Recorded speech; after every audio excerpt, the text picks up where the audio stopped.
بسم اللہ الرحمن الرحیم نحمده ونصلي على رسوله الكريم اما بعد قال الله تبارك وتعالى اعوذ بالله من الشيطان الرجيم بسم الله الرحمن الرحيم قل ان كنتم تحبون الله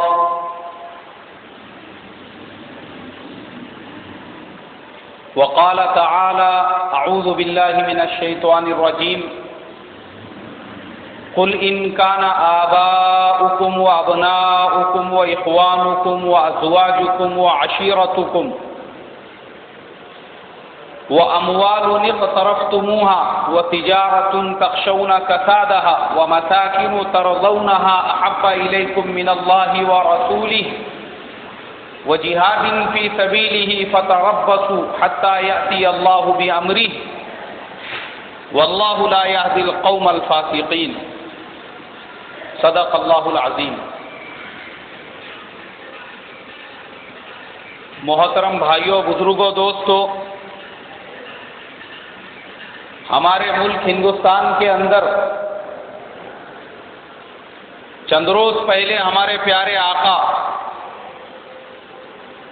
جناب حضرت محمد الرسول اللہ صلی اللہ علیہ وسلم کی شان میں گستاخی کی گئی۔ ہندو مہا سبھا کا ایک لیڈر جس نے ہمارے پیارے آقا صلی اللہ علیہ وسلم کی شان میں ایسی زبان درازی کی جس کی سزا ہمارے اسلام میں صرف موت ہے، اس کے علاوہ کوئی سزا نہیں۔ اس کے باوجود لاکھوں کروڑوں کی تعداد میں ہم مسلمان اس ملک میں رہتے ہیں، لیکن ہم نے پیارے آقا صلی اللہ علیہ وسلم کی شان میں جو گستاخی کرنے والا تھا اس کی گستاخی کو برداشت کیا اور اس کے اوپر کسی بھی رد عمل کا اظہار نہیں کیا۔ یہ ہمارے ایمان کے کمزوری کی سب سے بڑی علامت ہے۔ ہمارے ایمان پھسپھسے ہو چکے ہیں، ہمارے ایمان مکڑی کے جالے کی طرح سے ہو چکے ہیں، ہمارے ایمان کمزور ہو چکے ہیں۔ جو ہمارے سامنے ہمارے پیارے نبی صلی اللہ علیہ وسلم کی شان میں گستاخی کی گئی اور ہم نے اس کو برداشت کیا۔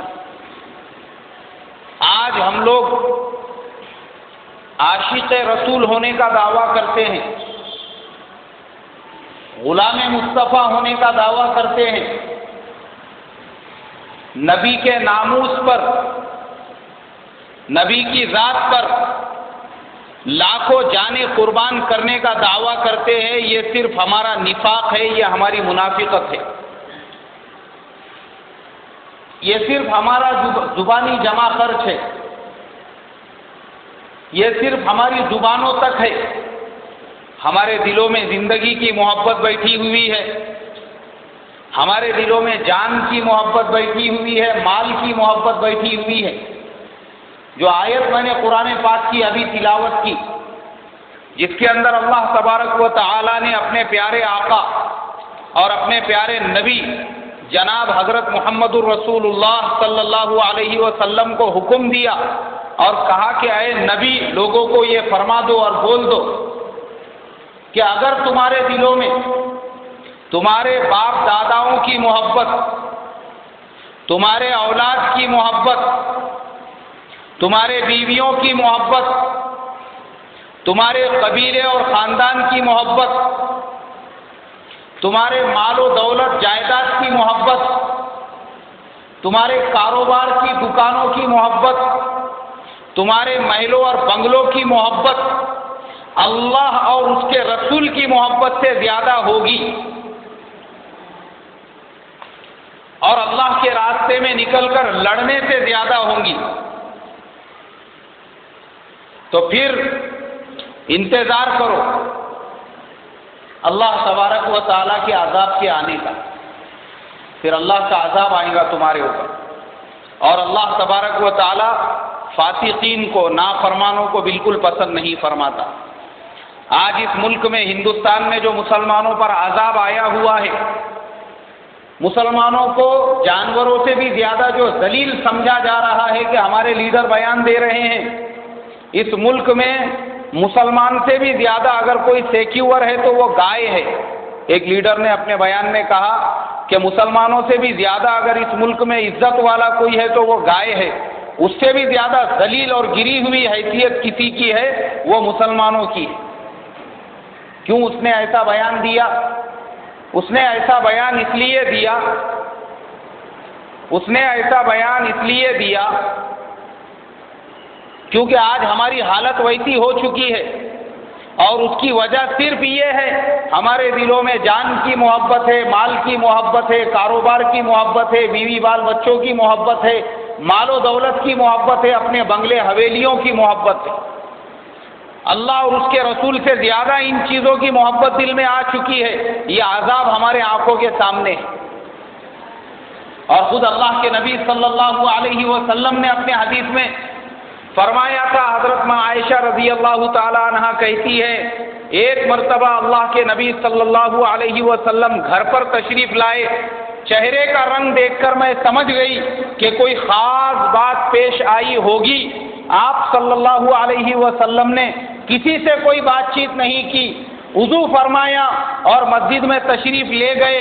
ممبر پر کھڑے ہو کر فرمایا، جب آپ ممبر پر کھڑے ہوئے تو میں گھر کے دیوار سے کان لگا کر سننے کے لیے بیٹھ گئی کہ آپ کیا فرماتے ہیں۔ آپ نے کہا کہ لوگوں، اللہ تبارک و تعالیٰ کا حکم ہے کہ اچھی باتوں کا حکم کرو اور بری باتوں سے لوگوں کو روکو۔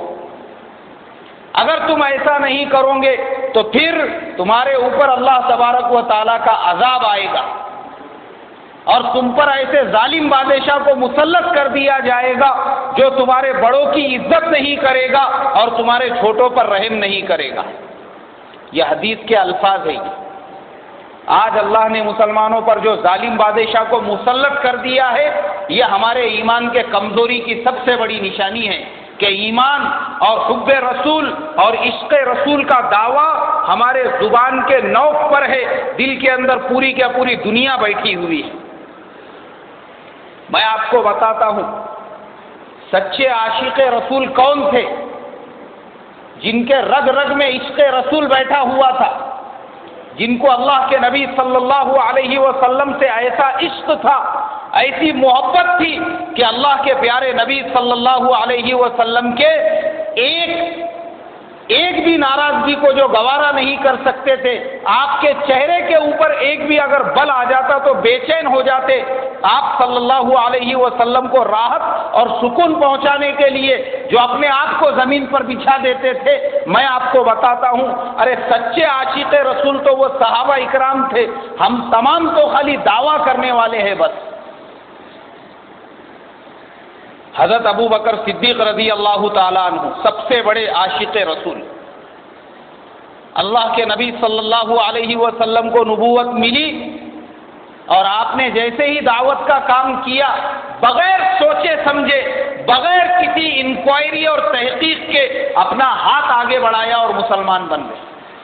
اسی لیے آپ کو صدیق اکبر کہا جاتا ہے، یعنی وہ سب سے بڑا آدمی جس نے اللہ کے نبی صلی اللہ علیہ وسلم کی تصدیق کی، صدیق اکبر کہا جاتا ہے۔ اپنا سب کچھ لٹا دیا اللہ کے نبی صلی اللہ علیہ وسلم کے قدموں میں۔ جب آپ دین کی دعوت کو لے کر نکلے، جہاں جہاں ضرورت پڑتی حضرت ابو بکر صدیق رضی اللہ تعالیٰ عنہ وہاں پہنچ جاتے۔ یہ تھے سچے عاشق رسول۔ اللہ کے نبی صلی اللہ علیہ وسلم مشرکین کے ایک قبیلے میں پہنچے، ان کو اللہ کی دعوت دینے لگے، مشرکین نے آپ پر حملہ کر دیا۔ حضرت ابو بکر صدیق رضی اللہ تعالیٰ عنہ نے آپ صلی اللہ علیہ وسلم کو اپنے گھیرے میں لے لیا اور خود مشرکین کے پتھر برداشت کرتے رہے، یہاں تک کہ مشرکین نے اتنا مارا کہ حضرت ابو بکر صدیق رضی اللہ تعالیٰ عنہ بے ہوش ہو گئے۔ حضرت ابو بکر صدیق رضی اللہ تعالیٰ عنہ کے جو قبیلے والے تھے وہ ان کو اٹھا کر گھر پر لے کر گئے۔ یہ ہے عاشق رسول جب ہوش میں آئے ان کی والدہ بازو میں تھی، والد صاحب قریب میں تھے، سارے رشتہ دار چاروں طرف سے تھے۔ حضرت ابو بکر صدیق رضی اللہ تعالیٰ عنہ کی زبان سے جو پہلا جملہ نکلا وہ یہ تھا کہ میرے آقا صلی اللہ علیہ وسلم کیسے ہیں؟ بس میں حضور صلی اللہ علیہ وسلم کو ایک نظر دیکھنا چاہتا ہوں۔ ہوش میں آنے کے بعد انہوں نے یہ نہیں پوچھا کہ میں زندہ ہوں یا نہیں ہوں، مجھے کہاں کہاں پر مار لگا، مجھے کیا کیا تکلیف پہنچائی گئی، میرے مارنے والے کون تھے۔ پہلا لفظ جو زبان سے نکلا وہ صرف یہ تھا کہ میرے پیارے آقا صلی اللہ علیہ وسلم کیسے ہیں۔ جب تک میں حضور صلی اللہ علیہ وسلم کو ایک نظر نہیں دیکھ لوں گا اس وقت تک مجھے چین نہیں آئے گا۔ ان کی والدہ نے کہا کہ بیٹا حالات صحیح نہیں ہیں، باہر سب دشمن ہیں، وہ اگر تم کو دوبارہ حضرت محمد صلی اللہ علیہ وسلم کے گھر کی طرف جاتے ہوئے دیکھیں گے تو تمہاری جان کے دشمن بن جائیں گے، پھر واپس سے تمہارے اوپر حملہ کریں گے، تھوڑا انتظار کرو، تھوڑا اندھیرا چھا جانے دو۔ اور جب تھوڑا اندھیرا چھا گیا، لوگ اپنے اپنے گھروں میں چلے گئے، اس وقت حضرت ابو بکر صدیق رضی اللہ تعالیٰ عنہ کو ان کے رشتہ دار حضور صلی اللہ علیہ وسلم کی خدمت میں لے کر پہنچے۔ جب حضرت ابو بکر صدیق رضی اللہ تعالیٰ عنہ نے اللہ کے پیارے نبی صلی اللہ علیہ وسلم کو ایک نظر دیکھا، ان کو اندر تک ایسی ٹھنڈک محسوس ہوئی اور اللہ کے نبی کے قدموں میں گر کر رونے لگے۔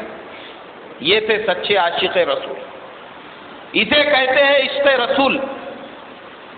اپنے جان کی پرواہ نہیں کی مگر اللہ کے نبی صلی اللہ علیہ وسلم کے قدموں میں گر کر رونے لگے اور گڑ گڑانے لگے اور پوچھا کہ حضور آپ کیسے ہیں؟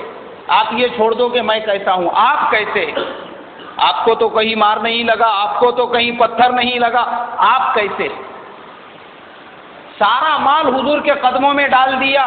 علماء فرماتے ہیں حضرت ابو بکر صدیق رضی اللہ تعالیٰ عنہ کی 12 دکانیں تھی، وہ 12 دکانیں بک گئی اور وہ پورا پیسہ انہوں نے اللہ کے نبی صلی اللہ علیہ وسلم کے دین کی محنت کے اندر لگا دیا۔ اسی لیے ہجرت کے لیے بھی جب انتخاب ہوا تو وہ حضرت ابو بکر صدیق رضی اللہ تعالیٰ عنہ کا انتخاب ہوا۔ آپ صلی اللہ علیہ وسلم اور وہ جب مکہ مکرمہ سے مدینے کی طرف روانہ ہوئے تو حضرت ابو بکر صدیق رضی اللہ تعالیٰ عنہ گھر کا پورا مال دولت سب کچھ اللہ کے نبی صلی اللہ علیہ وسلم کے خدمت میں اور دین کی محنت میں خرچ کرنے کے لیے لے کر نکل گئے۔ حضرت ابو بکر صدیق کے جو والد تھے ابو قحافہ جن کا نام تھا، وہ اپنے پوتریوں کے گھر پہ پہنچے۔ بیٹے حضرت ابو بکر کے گھر پہ پہنچے تو دیکھا کہ بیٹا تو جا چکا ہے، مکے میں خبر مشہور ہو گئی تھی۔ انہوں نے اپنی پوتی حضرت اسماء رضی اللہ تعالیٰ عنہ سے پوچھا، بولے بیٹی تیرا باپ کچھ چھوڑ کر بھی گیا ہے یا سب کچھ لے کر گیا ہے؟ دیکھو وہ لوگ کیسے تھے، خالی حضرت ابو بکر ہی عاشق رسول نہیں تھے، پورا خاندان پورا گھرانہ بھی عشق رسول سے لبریز تھا۔ بیٹی حضرت اسماء رضی اللہ تعالی عنہا نے محراب کے اندر پتھر کے ٹکڑے رکھے، اس کے اوپر ایک کپڑا رکھ دیا۔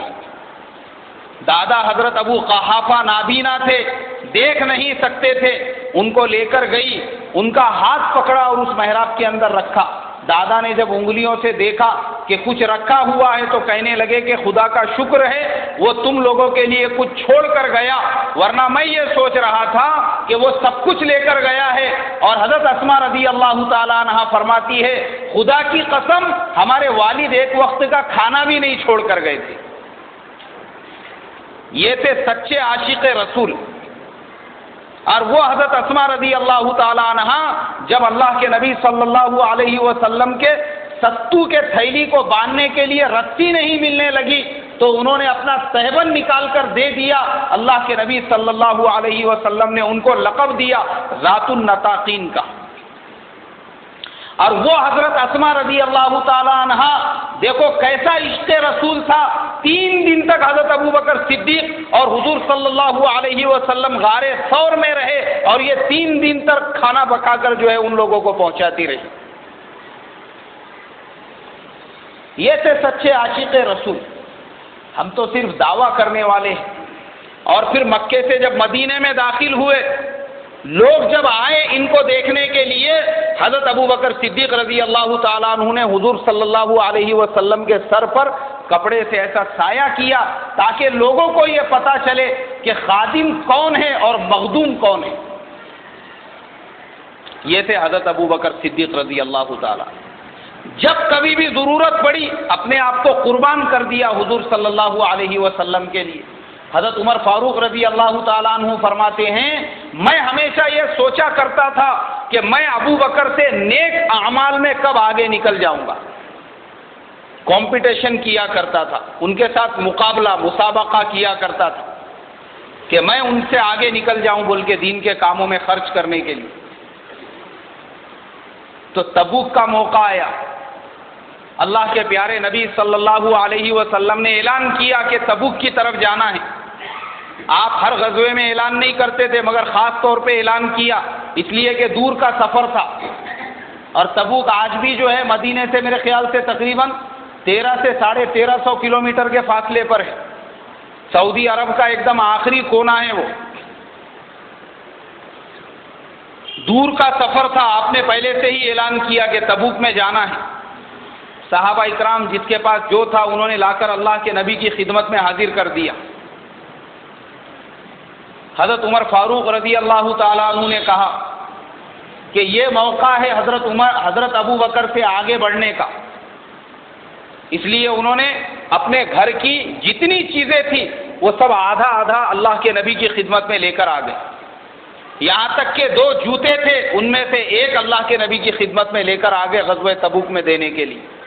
ہر چیز کو 2 حصوں میں تقسیم کر دیا.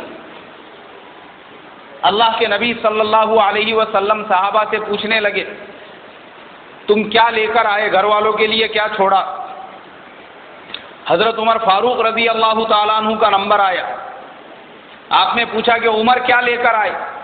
کہا حضور میں اپنے گھر کی ہر چیز کو 2 حصوں میں تقسیم کر کے آدھا لے کر آیا.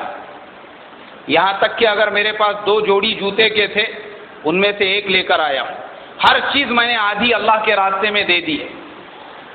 حضرت ابو بکر صدیق رضی اللہ تعالیٰ عنہ سے پوچھا کہ ابو بکر تم کیا لے کر آئے؟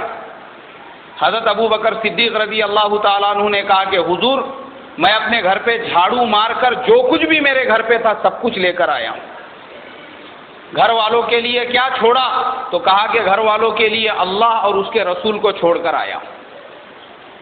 یہ تھے سچے عاشق رسول. یہ وہ لوگ تھے جو اللہ کے نبی صلی اللہ علیہ وسلم سے سچا عشق کیا کرتے تھے. ہم لوگ تو صرف جھوٹے دعوے کرتے ہیں عشق رسول کے. اگر ہم سچے عاشق رسول ہوتے تھے تو وہ کملیش تیواری جس نے حضور صلی اللہ علیہ وسلم کے شان میں اتنی بڑی گستاخی کیا، اس کے اندر اتنی ہمت نہیں ہوتی تھی کہ وہ یہ جملے اپنی زبان سے کہہ سکے اگر ایک بھی سچا عاشق رسول ہوتا تھا تو. ہم صرف دعوے کرنے والے ہیں. اب وہ تھے سچے عاشق رسول حضرت ابو بکر صدیق رضی اللہ تعالیٰ عنہ.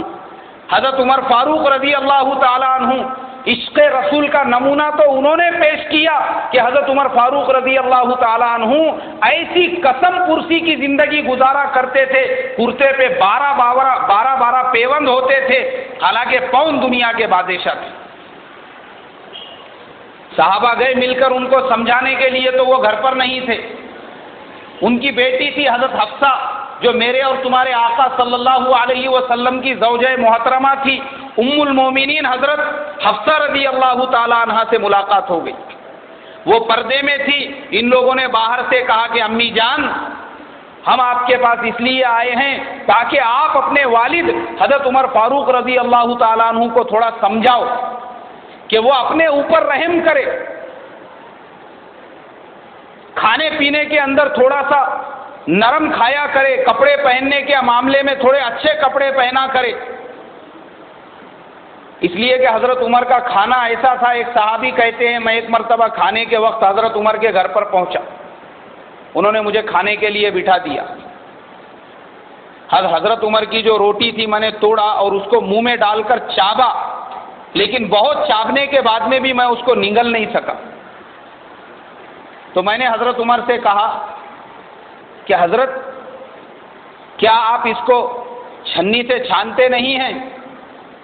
حضرت عمر فاروق رضی اللہ تعالیٰ عنہ کی آنکھوں میں آنسو آ گئے، اس لیے کہ یہ ان کے سادگی کا عالم تھا۔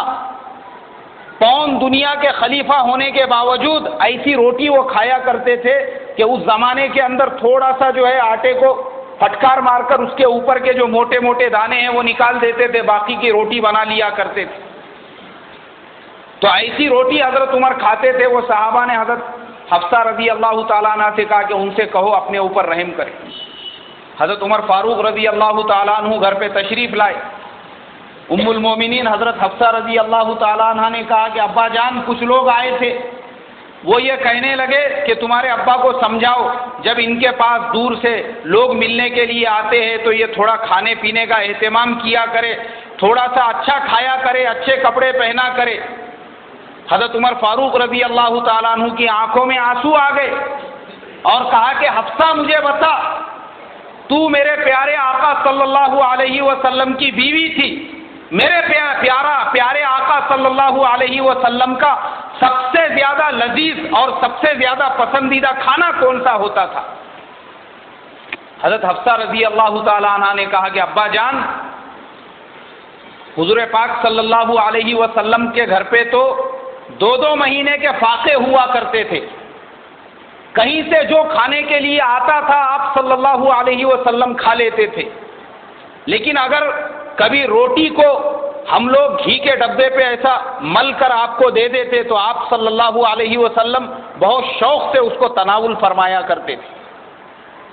آپ نے کہا کہ حفصہ مجھے بتا، حضور صلی اللہ علیہ وسلم کا سب سے بہترین بسترا کیا تھا؟ حضرت حفصہ رضی اللہ تعالیٰ عنہ کہنے لگی، ایک بڑی سی ہمارے پاس میں کمبل تھی، اس کو ڈبل کر کے ہم لوگ بچھا دیتے تھے اور آدھے پر آدھے کو اوڑھ لیتے تھے۔ ایک دن غلطی سے میں نے اس کو ڈبل کی بجائے چوبل کر دیا، آپ صلی اللہ علیہ وسلم اس کے اوپر سو گئے۔ صبح میں اٹھنے کے بعد آپ نے کہا کہ حفصہ تم نے کیا اس کو زیادہ نرم کر دیا تھا؟ میں نے کہا کہ ہاں حضور، اس کو میں نے چوبل کر دیا تھا۔ آپ نے کہا کہ نہیں، وہ جیسا دوہرا ہوتا ہے ویسا ہی کیا کرو، اس نرمی کی وجہ سے مجھے تہجد میں اٹھنے میں پریشانی ہوتی ہے۔ یہ سادگی تھی حضور کی۔ حضرت عمر نے کہا کہ حفصہ مجھے بتا، میرے پیارے آقا صلی اللہ علیہ وسلم کا سب سے بہترین لباس کیا تھا؟ ایک ایک بات حضور کی یاد دلاتے رہے۔ حضرت حفصہ رضی اللہ تعالیٰ عنہ کہنے لگی، حضور کی ایک ایک بات یاد دلا کر خود بھی دہاڑے مار مار کر رونے لگے اور مجھے بھی رلا دیا۔ اور اس کے بعد آپ نے کہا کہ حفصہ، میرے پیارے نبی صلی اللہ علیہ وسلم دنیا سے اس حالت میں چلے گئے، اگر میں دنیا میں اچھے کھانے کھاؤں گا، اچھی سواریوں پر بیٹھوں گا، اچھے کپڑے پہنوں گا تو کل قیامت کے دن میں کیا منہ دکھاؤں گا؟ میں میرے پیارے آقا کو کیا منہ دکھاؤں گا؟ یہ تھے عاشق رسول، ایسا عشق ان کے نس نس کے اندر بیٹھا ہوا تھا کہ حضور نے جیسا کھانا کھائے تھے وہ ویسا ہی کھانا چاہتے تھے، حضور سے اچھا کھانا نہیں کھانا چاہتے تھے تاکہ کہیں ایسا نہ ہو کہ قیامت میں شرمندگی ہو۔ یہ تھے سچے عاشق رسول۔ اور حضرت عمر رضی اللہ تعالیٰ عنہ کے جو بیٹے تھے حضرت عبداللہ ابن عمر رضی اللہ تعالیٰ عنہما، دیکھو باپ کا نمونہ بیٹے بھی کیسا تھے، ہر سال حج کے لیے جاتے تھے، مکہ اور مدینے کے درمیان میں ایک جگہ رک جایا کرتے تھے، وہاں پہ قیام کرتے تھے۔ تھوڑے دور پر ایک ببول کا درخت تھا، اس کے سائیڈ میں ایک جگہ تھی، وہاں بیٹھ کر طہارت کے لیے بیٹھتے، ہر سال ایسا ہی کرتے۔ ان کے غلام تھے، غلام نے کہا کہ حضرت میں نے آپ کو دیکھا ہوں، کئی سالوں سے آپ حج کے لیے آ رہے ہیں، میں آپ کے ساتھ رہتا ہوں، ہمیشہ آپ اسی جگہ پہ رکتے، وہ درخت کے بازو کی جو جگہ ہے وہاں پہ طہارت کے لیے بیٹھتے ہیں، بھلے ہی آپ کو اگر طہارت کا تقاضا نہ ہو پھر بھی تھوڑی دیر بیٹھ کر اٹھتے ہیں، اس کی وجہ کیا ہے؟ حضرت عمر فاروق رضی اللہ تعالیٰ عنہ کی آنکھوں میں آنسو آ گئے. غلام سے کہا کہ تو نہیں سمجھے گا، اللہ کے پیارے نبی صلی اللہ علیہ وسلم کے ساتھ حج کے سفر میں میں بھی تھا. میں نے دیکھا تھا کہ میرے پیارے آقا صلی اللہ علیہ وسلم نے اس جگہ پر قیام کیا تھا اور اس ببول کے درخت سے ہٹ کر تھوڑی دور پر آپ صلی اللہ علیہ وسلم نے استنجا فرمایا تھا. خدا کی قسم میں یہ چاہتا ہوں کہ جب تک زندہ رہوں اس سنت کو زندہ کروں. ہر مرتبہ آتے جاتے میں اس لیے قیام کرتا ہوں کہ اس جگہ پر میرے آقا نے قیام کیا تھا. مجھے طہارت بھلے ہی نہ آئے، استنجا بھلے ہی نہ آئے، میں جو تھوڑی دیر بیٹھتا ہوں میں میرے پیارے حضور صلی اللہ علیہ وسلم کی اس سنت کی نقل کرنے کے لیے بیٹھتا ہوں. یہ تھے صحابہ اکرام جو سچے عاشق رسول تھے. ہم تو صرف حضور کے نام پہ میٹھے چاول کھانے والے لوگ ہیں، ہم تو صرف حضور کے نام پہ جشن منانے والے لوگ ہیں، ہم تو صرف حضور کے نام پر ڈی جے بجانے والے عاشق رسول ہے اور حضور کی شان میں گالیاں دینے والا زندہ ہے، مگر ہمارے پیشانی پہ رتی برابر بھی بل نہیں ہے، کیونکہ ہم کو تو صرف بادام اور کاجو کا حلوہ کھانے کا ہے. ہم کو تو صرف ڈی جے بجا کر ناچنا ہے اور عاشق رسول کا دعویٰ کرنا ہے. اگر ہم سچے عاشق رسول رہتے تھے تو وہ آدمی جس نے حضور کی شان میں گستاخی کی وہ اتنی بڑی ہمت ہی نہیں کر سکتا تھا. ہم نہیں ہیں عاشق رسول، یہ تھے، یہ صحابہ تھے عاشق رسول. اور میں آپ کو سناتا ہوں عاشق رسول کیسے تھے. حدیبیہ کے موقع پر اللہ کے نبی صلی اللہ علیہ وسلم اور مشرکین مکہ کے درمیان میں صلح نامہ لکھا جانے لگا.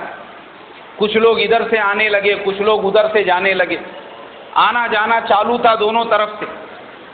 عروہ ابن مسعود یہ بعد میں مسلمان ہو گئے تھے. مشرکین مکہ کی طرف سے ان کو قاصد بنا کر بھیجا گیا. عروہ جب وہاں پر پہنچے تو عرب کے جو لوگ ہیں وہ بات کرتے کرتے داڑھی کی طرف ہاتھ لے جاتے ہیں. عروہ ابن مسعود نے داڑھی کی طرف ہاتھ لے کر گئے. جیسے ہی انہوں نے داڑھی کے پاس ہاتھ لے کر گئے، حضرت ابو بکر صدیق رضی اللہ تعالیٰ عنہ بازو میں بیٹھے ہوئے تھے، ان کے ہاتھ میں تلوار تھی. زور سے تلوار کا دستہ انہوں نے عروہ کے ہاتھ میں مارا. عروہ نے کہا کہ یہ کون ہے؟ تو کسی نے کہا کہ یہ حضرت ابو بکر صدیق رضی اللہ تعالیٰ عنہ ہیں. عروہ نے کہا کہ تمہارا ایک بہت پرانا احسان میرے اوپر ہے، اگر وہ احسان نہیں ہوتا تو میں تم کو جواب دیتا. ایک روایت میں یہ ملتا ہے اور دوسری روایت میں یہ ملتا ہے کہ جب صلح کی بات چیت ہونے لگی تو عروہ ابن مسعود نے اللہ کے نبی صلی اللہ علیہ وسلم سے کہا کہ یہ جو لوگ جن کو پکڑ کے لے کر آئے نا تم، یہ شریف لوگوں کی جماعت نہیں ہے، یہ کبھی بھی تم کو چھوڑ کے بھاگ سکتے ہیں. حضرت ابو بکر صدیق رضی اللہ تعالیٰ عنہ نے اس کے بعد جو جملہ کہا وہ جملہ میں بیان میں نہیں کہہ سکتا. وہ الفاظ حضرت ابو بکر صدیق نے وہاں پر استعمال کیے تو عروہ کے چہرے کا رنگ بگڑ گیا. اس نے پوچھا یہ کون ہے؟ بولے یہ حضرت ابو بکر صدیق ہے، ابو قحافہ ان کے بیٹے. تب عروہ نے کہا کہ تمہارا ایک قدیمی احسان میرے اوپر ہے، اگر وہ احسان نہیں ہوتا تو میں تم کو اس گالی کا جواب دیتا تھا. عروہ ابن مسعود صحابہ اکرام رضوان اللہ تعالی علیہم اجمعین کی ایک ایک جو ایکٹیویٹی تھی، حضور کے ساتھ جو عشق تھا، محبت تھا، اس کو آبزرو کرنے لگا کہ صحابہ حضور سے کیسی محبت کرتے ہیں، کیسا عشق کرتے ہیں. اور جب وہ واپس پہنچا مکے میں، ابو سفیان اور مکے کے جو دوسرے سردار تھے وہ انتظار کر رہے تھے کہ عروہ ابن مسعود کیا جواب لے کر آتا ہے. عروہ ابن مسعود نے کہا کیا ہے سرداران قریش، میں قیصر و کسریٰ کے محلوں میں گیا ہوں، میں غسان کے بادشاہ کے محل میں گیا ہوں، میں نے نجاشی شاہ حبشہ کا بھی محل دیکھا ہے، بڑے بڑے بادشاہوں کے ساتھ میں اٹھا اور بیٹھا ہوں، لیکن میں نے جو چیز دیکھی ہے وہ یہ کہ محمد صلی اللہ علیہ وسلم کے صحابہ ان سے جیسا عشق کرتے ہیں، ان سے جیسی محبت کرتے ہیں، میں نے دنیا میں کسی بھی بادشاہ کو نہیں دیکھا اس کے ماننے والے اس سے اتنا عشق کرتے ہیں، اتنی محبت کرتے ہیں۔ مشرکین مکہ نے پوچھا کہ ایسا کیا دیکھا؟ عروہ کہنے لگا کہ محمد صلی اللہ علیہ وسلم جب بات کرتے تھے ان کے ماننے والے گردن جھکا کر پورے دھیان توجہ کے ساتھ میں بات سنا کرتے تھے۔ محمد صلی اللہ علیہ وسلم جب وضو فرماتے اور ان کے چہرے انور کو دھویا ہوا پانی زمین پہ گرنے لگتا تو وہ پانی کو لینے کے لیے سب لوگ ایک دوسرے کے نیچے اپنا ہاتھ رکھتے تاکہ ان کے چہرے کا پانی زمین کے اوپر نہ گرے۔ محمد صلی اللہ علیہ وسلم تھوکتے تو ان کے تھوک پر لوگ ٹوٹ پڑتے اور برکتاً اس کو اپنے بدن کے اوپر ملتے۔ یہاں تک کہ محمد صلی اللہ علیہ وسلم وضو کی کلی کرتے، وہ کلی کے پانی کو بھی اپنے بدن پر ملتے، ان کا کوئی بال گر جاتا اس کو تبرکاً اٹھا کر اپنے پاس میں رکھتے۔ یہ تھے سچے عاشق رسول۔ عروہ نے کہا جتنی محبت ان کے ماننے والے ان سے کرتے ہیں دنیا میں میں نے کسی کو بھی نہیں دیکھا۔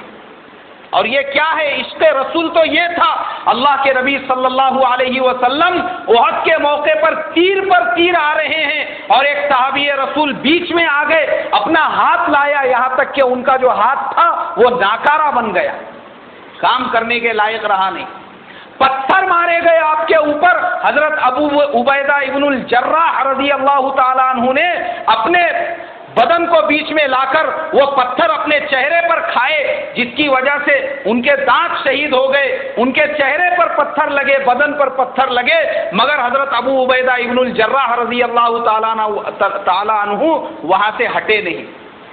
یہ تھے سچے عاشق رسول جنہوں نے اللہ کے نبی صلی اللہ علیہ وسلم کے لیے اپنے بدن پر تیر کھائے، اپنے بدن پر تلواریں کھائی، اپنے بدن پر پتھریں کھائے، مگر حضور صلی اللہ علیہ وسلم کی عصمت پر آنچ تک نہیں آنے دی۔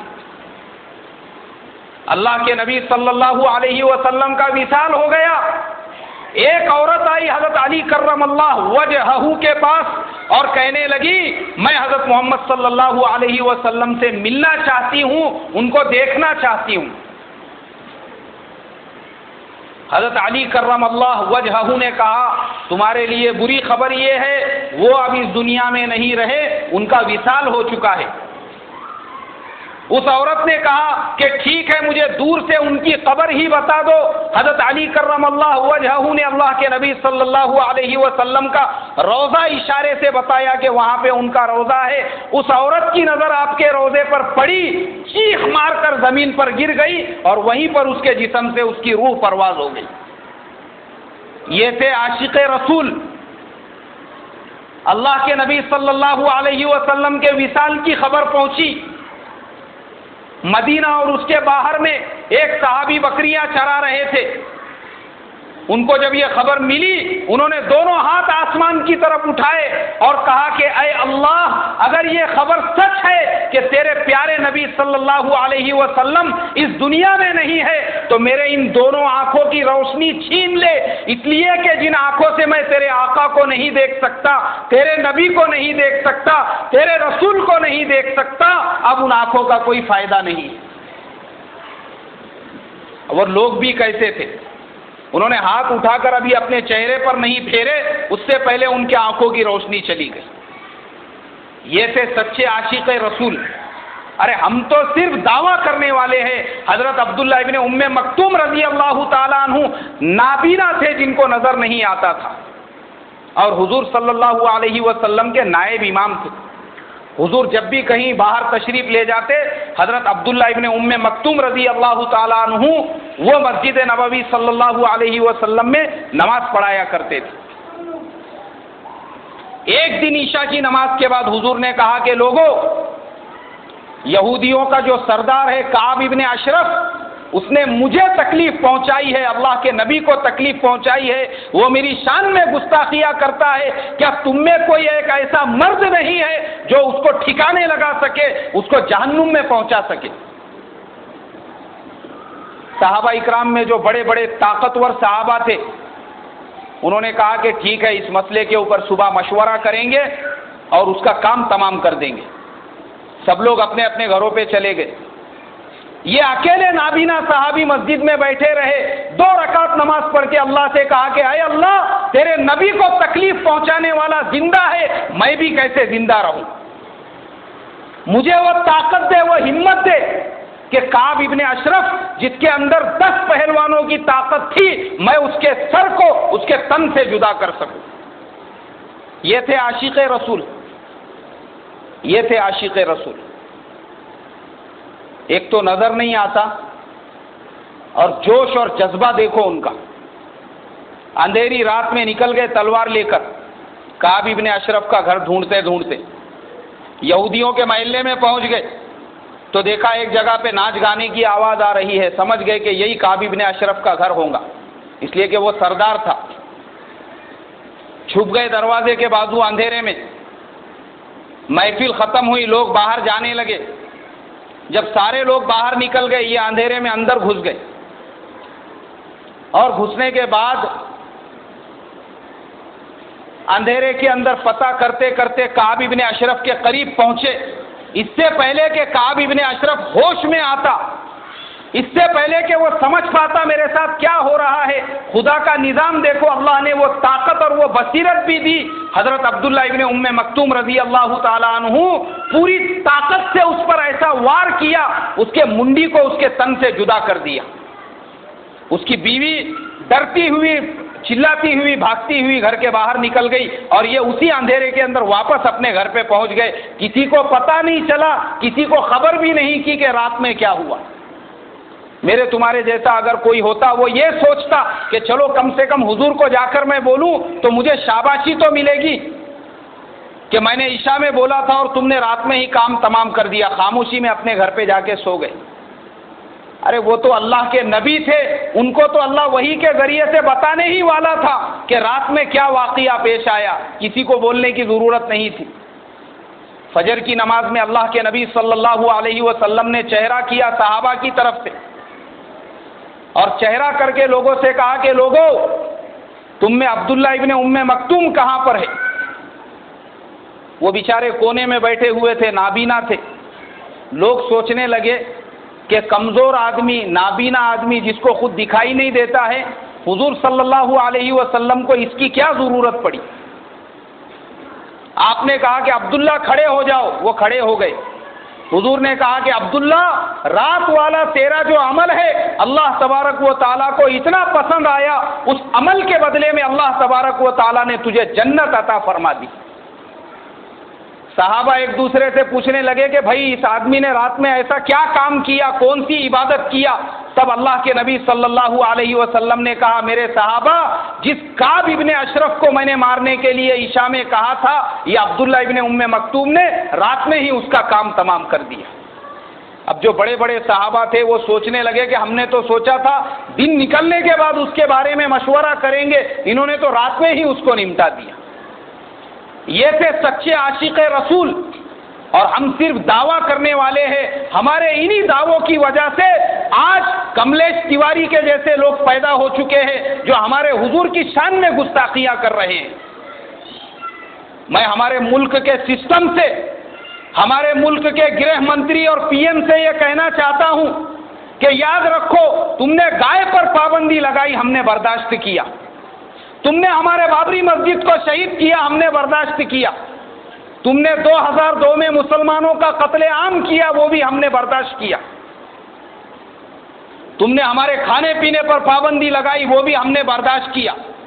ہمارے نوجوانوں کو اٹھا اٹھا کر جیلوں میں بغیر کسی جرم کے 10-10 سال تک رکھا، ہم نے وہ بھی برداشت کیا۔ ہم نے سب کچھ برداشت کیا۔ ارے تم گوشت پر نہیں، اگر دال اور آٹے پر پابندی لگاؤ، ہم وہ بھی برداشت کریں گے۔ ہم پتے کھا کر جی سکتے ہیں، مگر مسلمان کی غیرت اپنے حضور صلی اللہ علیہ وسلم کی شان میں گستاخی کبھی بھی برداشت نہیں کر سکتے۔ ہم یہ برداشت نہیں کریں گے۔ یاد رکھو، مسلمانوں کو کمزور مت سمجھو، ہم وہی مسلمان ہیں جن کے باپ دادا نے اس ملک ہندوستان پر 800 سال تک حکومت کی تھی۔